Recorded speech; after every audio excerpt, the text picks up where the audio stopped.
তারেক রহমানের দিল্লি সফর, কিন্তু আমি যতটুকু যা খবর রাখি তাতে আমি জানতে পেরেছি যে দুদেশের শীর্ষ পর্যায়ে নয়াদিল্লি এবং ঢাকা দুদেশের শীর্ষ পর্যায়ে একটা তৎপরতা শুরু হয়েছে।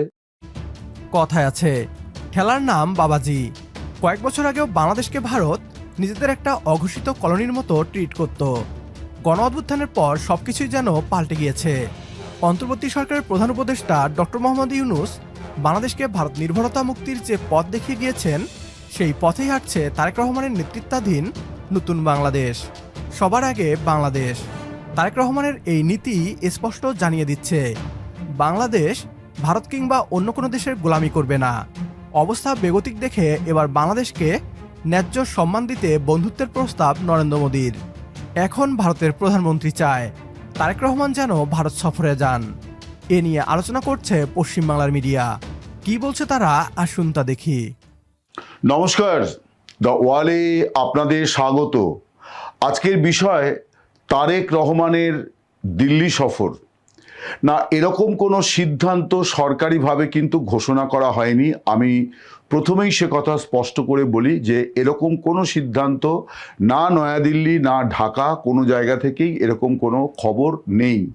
কিন্তু আমি যতটুকু যা খবর রাখি তাতে আমি জানতে পেরেছি যে দুদেশের শীর্ষ পর্যায়ে নয়াদিল্লি এবং ঢাকা দুদেশের শীর্ষ পর্যায়ে একটা তৎপরতা শুরু হয়েছে এবং বেশ জোরদার তৎপরতা শুরু হয়েছে যে আগামী জুন জুলাই মাসের মধ্যে তারেক রহমান যাতে ভারত সফরে আসেন, এইরকম একটি ভাবনা বা পরিকল্পনা নিয়ে দুদেশের মধ্যে আলাপ আলোচনা চলছে।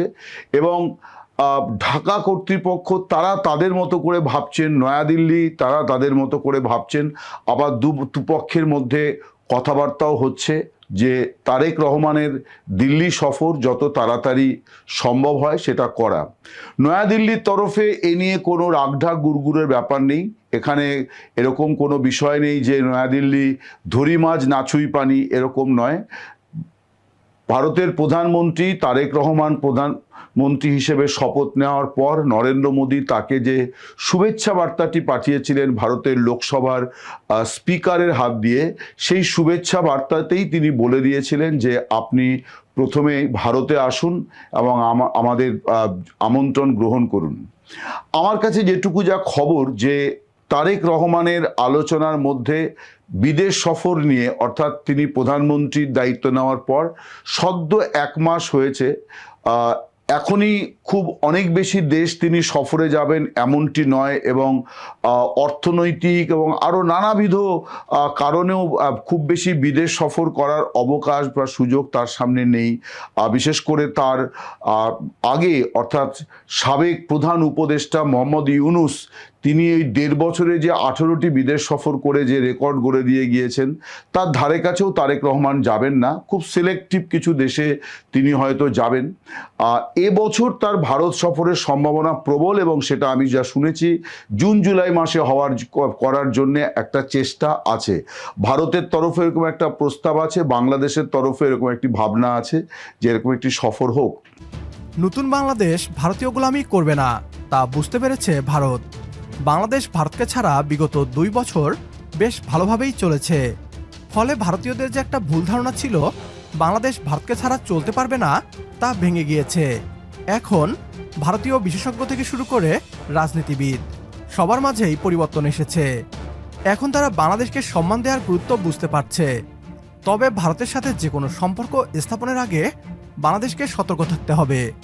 ভারতকে কোনো অতিরিক্ত সুবিধা দেওয়া যাবে না। ভারতের সাথে সম্পর্ক হতে হবে সমমর্যাদার। একমত হলে কমেন্ট বক্সে ইয়েস লিখে জানিয়ে দিন আমাদের।